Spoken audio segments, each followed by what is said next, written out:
Hi, David here. I'm at the Historic Flight Foundation up at Payne Field, and today we're commemorating D-Day, and over here is our company street where our troopers are camped out.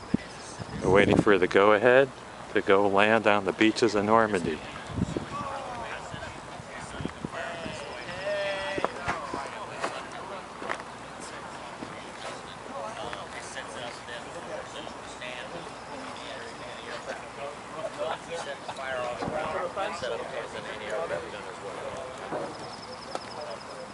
And just try to encourage people to say you don't have to get them on.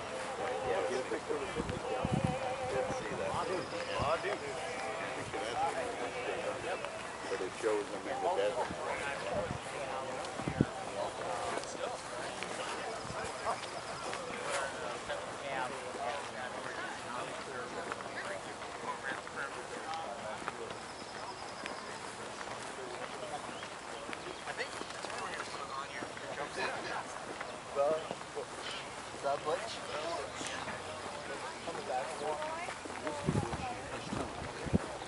Are you boys ready to take it to the Hun? Sure. Yeah, that sounds enthusiastic.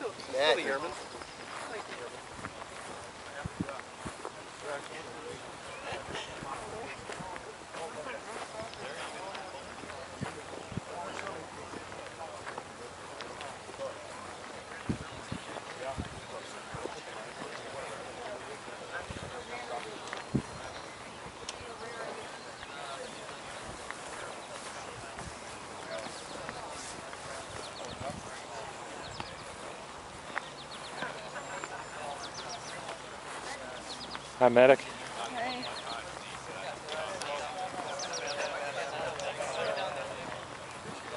Alright, and after that, they hold in the ground and just going right up, driving the slug right through the cage.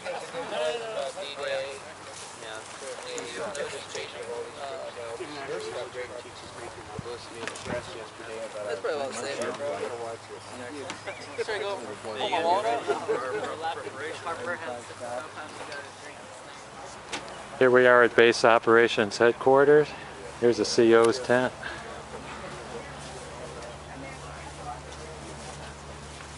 Don't tell anybody, the invasion's set for today.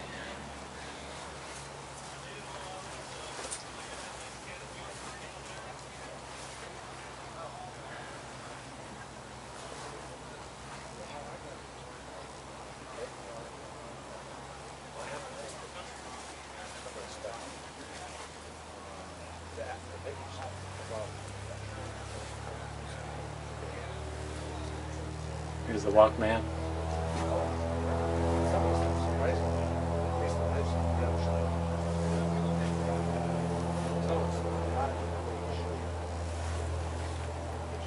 That's what I've been waiting for, remember? Oh, okay, for the food? Yeah. I got a German tomorrow. I got last week. It's still All right, hands up. All right, you're good.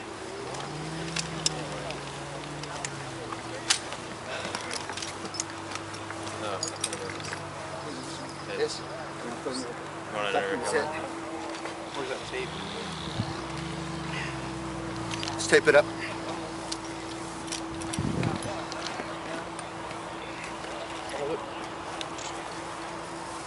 Okay, so we got the Eureka ready, got the Hall of Fame. I know, is that all? Cameraman. You want us to hold off on the, yeah, that's all the tap drop bag, right?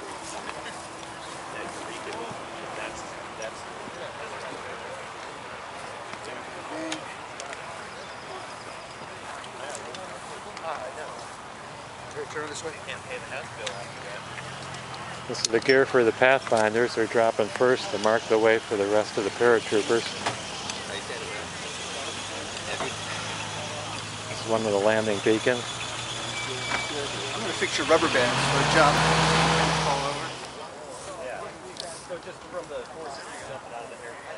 Neil's prepping our L4, our observation plane, for the jump. Come on, Gladys, we'll let you hang out here for a minute. Just for a minute. Don't even think about this.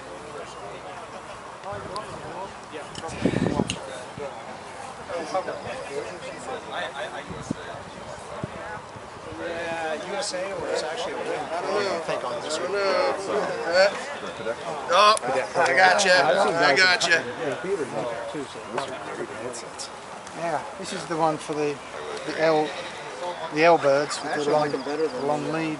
HPTs I'm in wardrobe. I'm in wardrobe. This company that make really nice reproduction parachutes. That's a repro? Yeah. Yeah, the guy from Arizona, right? Yeah. He does a BA. Okay, so I don't know what you're gonna do with it. I usually just wrap it around really my nice belly band. Oh, okay. Yeah. Are we getting in flight gear? Is that what we're doing? Well, for the briefing. Getting in flight gear? Oh, when's the briefing? What time? 10:30.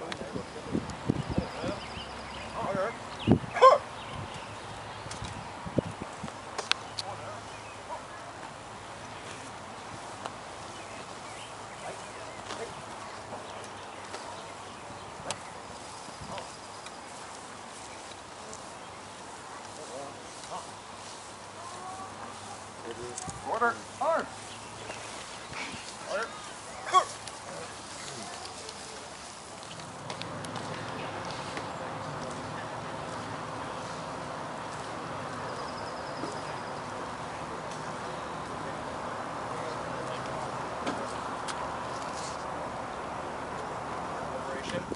What I'm going to present to you is a briefing that would have been given to pilots and navigators of 9th Troop Carrier Command.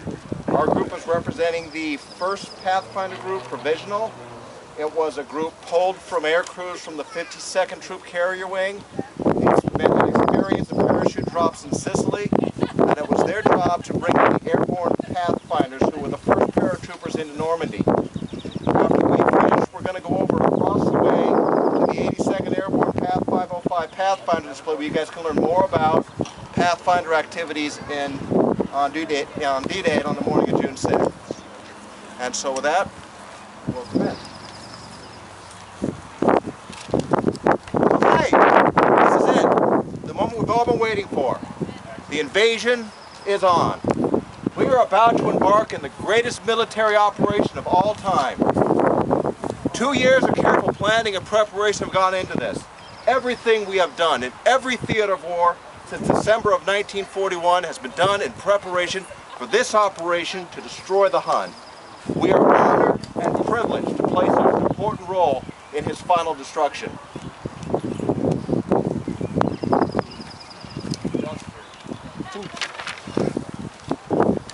To the 1st Pathfinder Group comes the signal honor of leading the invasion, of spearheading the assault into France.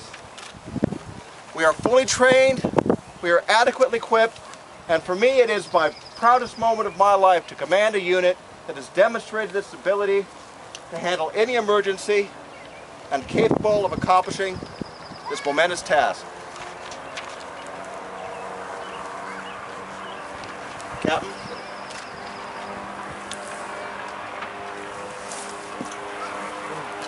Neptune, the airborne assault into France, and the first step in the liberation of Europe. Tonight, our mission, Boston, will be to transport elements of the 82nd Airborne to the Cantienne Peninsula in the vicinity of Saint-Mary-Église. Other elements of the group will be transporting the 101st Airborne towards their objectives in the vicinity of Saint-Marie-de-Mont. The Albany force, 101st Group, will precede our group by approximately 1 hour. When the 82nd Pathfinders are in place, they will set up Eureka transmitters and BUPS beacons to guide the main airborne force into the drop zones. Excuse me. These Pathfinders have only a limited amount of time to complete a difficult and essential task. The main airborne assault will be following the Pathfinder Group by approximately 1 hour. For our part, we will be flying three-ship serials, spaced 100 yards apart, wingtip to wingtip, and nose to tail. I'll lead the first serial, serial 4 carrying the 505th, and plates 10 through 12. Captain Miles will lead serial 5 carrying the 508, and Captain Miner will lead serial 6 carrying the 507th and planes 13 through 15. Takeoff for serial 4 will be 22:15. Start engines at 22:23. Taxi at 22:38. Takeoff at 22:55. Serial 5 will be plus 18 minutes of serial 4 times, and serial 6 will be 38 minutes plus on serial 4 times. Formation assembly point will be Atlanta. After takeoff, we'll proceed course 227. Altitude at Atlanta will be 1,500 feet. Coordinates 52, 22, 45 north, 122, 15 west. At that point, we'll set course 187 degrees for 48 minutes. The checkpoint Elko. These checkpoints will be transmitting Eureka signals. All ships will be fitted with Rebecca receivers to pick up these signals along the route. Command assembly point is Elko. At that point, turn 213 to our departure point at Flatbush. Altitude at Flatbush will be 1,000 feet. After crossing Flatbush, begin a descent to 500 feet for the overwater route. 4 minutes past Flatbush, downward recognition lights will be turned off and a final check will be made to be sure cabin and crew lights are also turned off. Descend to 500 feet for the overwater route, checkpoint Gallup after 12 minutes. You will reach checkpoint Hoboken. At that point, navigation lights will be turned off and formation lights turned to the lowest possible intensity. After Hoboken, make a turn 135 to the IP of Peoria. It's a 23-minute run from Hoboken to Peoria. We'll have to climb to 1,500 feet after crossing Hoboken to avoid the defenses in the Channel Islands. At Peoria, we'll begin our run into the drop zone. Captain, can I see the drop zone map, please? Drop zones T, N, and 0 and O, 10 miles inland from the coast, located in a Y formed by the intersections of the Merideret, the Dube, and the Merideret River. We have a single-track railroad running north-northeast, which more or less parallels the main road between Carrollton and Mottenberg.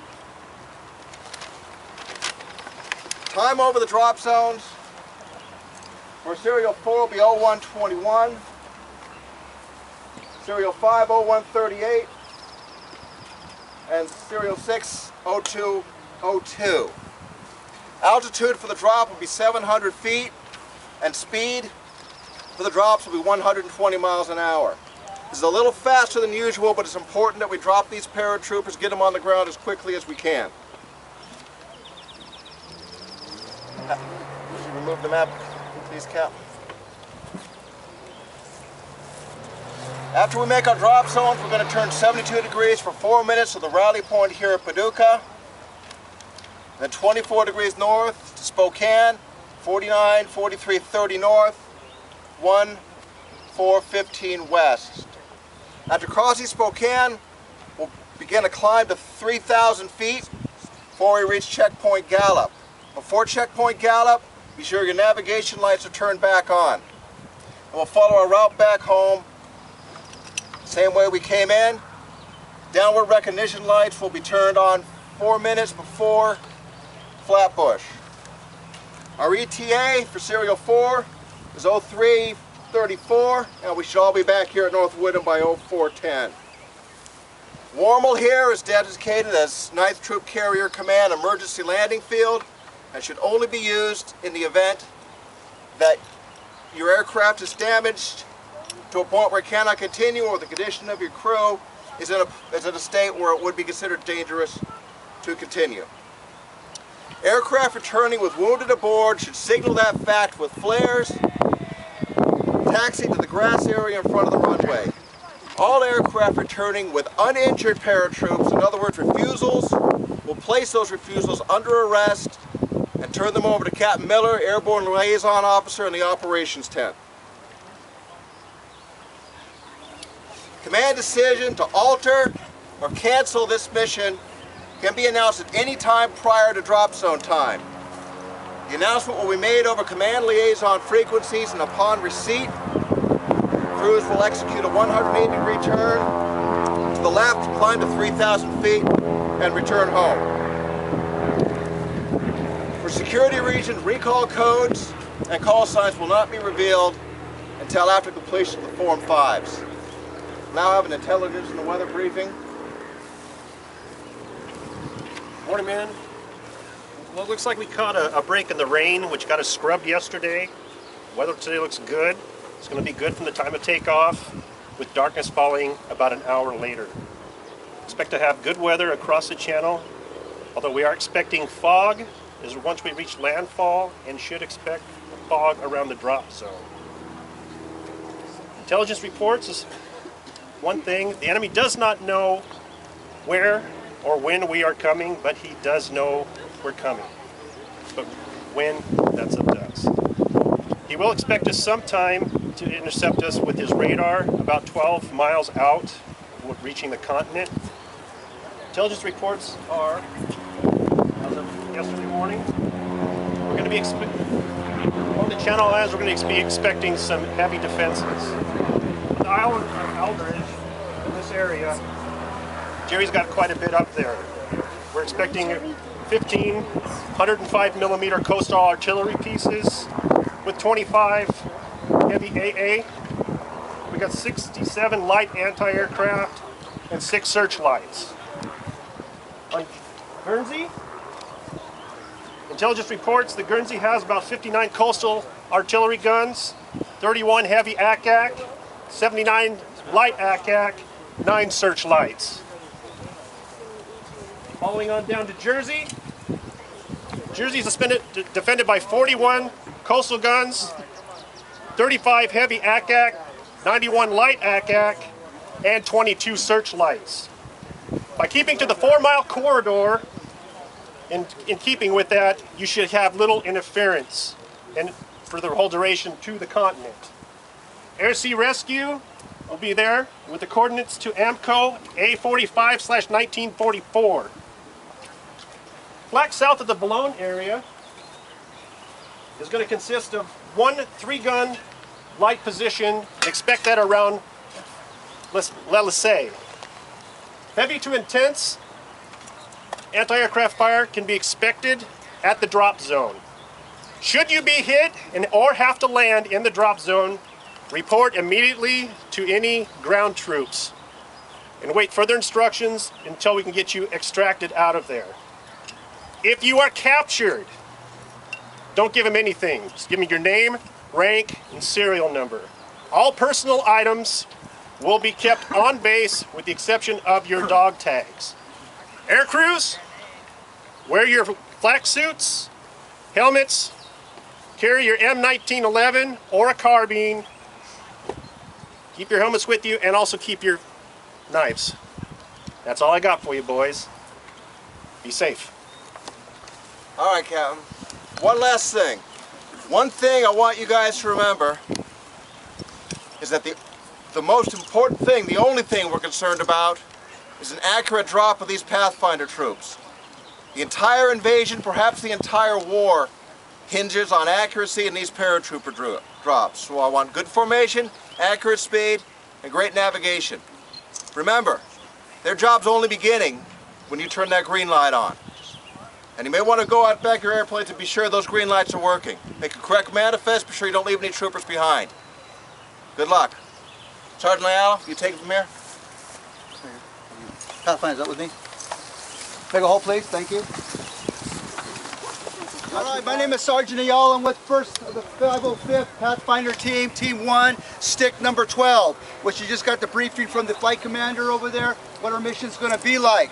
All right, I have a few volunteers here. The rest are getting their gear on in the other part of the camp, and we're getting set. I have some equipment out here to show you. I know some of you are the flight crews, the press, and some of the civilians out here in England, so we're going to show you what's been going on over here. All right, to my left I got Trooper Bailey. This is Sergeant Hausvader, but we don't say that out loud, we just call him Howie because he's a little Deutsch there.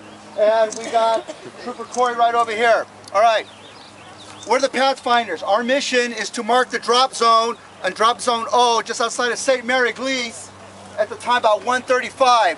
We got about 30 minutes before 13,300 and something paratroopers are going to be knocking on our doorstep. We have to trigger our equipment and mark the drop zone. This sergeant right here is carrying this box, and it carries the Hall of Fame lamp. This is the Hall of Fame lamp. This is what's going to make all the magic happen. At Drop Zone Oscar, there's going to be 7 of these set up, 15 feet apart in the formation of a T. That is a T, where again, 15 feet to 12 feet apart for each one. This one has the green paint on the top. This green light has a tube, so the Germans can't see it on the sides. It's going to shoot straight up. Underneath this T, I'm going to have the Eureka beacon. All right, this is one of our main players right here, and one of the soldiers will be wearing it tied right underneath here, under the reserve and musette bag. The Eureka beacon is going to be set right underneath the goal point, underneath the green lamp. As soon as the Eureka sends a signal, and the Rebecca system, which is upstairs on the plane, when they confirm that, we're going to trigger it, and we hear the plane, we're going to hit this light, and it's going to go straight up. The pilot flies over it, and he's going to hit the green light, and that's where the guys start jumping on our mark. Again, in the formation of a T, 12 to 15 feet apart. That's going to be our mission to light up the drop zone. In the morning, when the gliders start coming in on the second wave of the assault, Bailey and his men are going to be setting up. What he's wearing on his side there is a panel, which is, I got one right here also. And you see I got panel formation behind us. They're glowing. These are our daylight recognition panels. We're going to deploy these as we deployed the Hall of Fame lamp. 7 of these will be deployed. They're 12 feet long. They're going to have a 15-foot gap. We got minutes to set one up. Again, the formation of a T. Then the T is critical. You ask because when you have your T, you're on the ground, that's going to be like your runway. So if the plane's coming in this way, it's going to have to circle, line up with my base of my T. Wherever I put the cross part of my T is the go direction. That means the enemy is that way. So if the T is set this way, enemy's going to be that way. They know when they land, they got to go that way to face the enemy. All right? So we got the Hall of Fame lamp. We have the panels. Over here, we got communication. Trooper Corey on his side has a bag. It's marked case CS-156. That holds the radio which we're going to be using for that morning. It's a BC-611, simple device, Motorola. To use this weapon, to turn it on, you're going to pull this out, the antenna. You're going to have an orange glow at the base of this, and it's going to tell you that it's on. That's about it. You're going to take off the protective cover. We have this on so we don't accidentally trigger it while we're jumping or landing, and we can go ahead and communicate. This is the way we're going to be using this. Our mission is to mark the drop zones successfully outside of St. Mary Gleason, as I said earlier. Once our sister units had jumped in about 20 minutes later, we are to link up with the rest of the 505th, marry up with them, and continue our mission, which is going to be Lafayette, this little unknown bridge down the causeway, headed towards another area of the Germans. We got to maintain and hold that bridge. But again, that's right after we do our Pathfinder mission. Do I have any questions for me or any of the Pathfinders? Anybody? No, sir. Any questions? Oh, I know you're waiting to ask. Oh, come on. I got a lot of stuff here. What's this Eureka beacon? What is that all about? Okay, the Eureka beacon, here.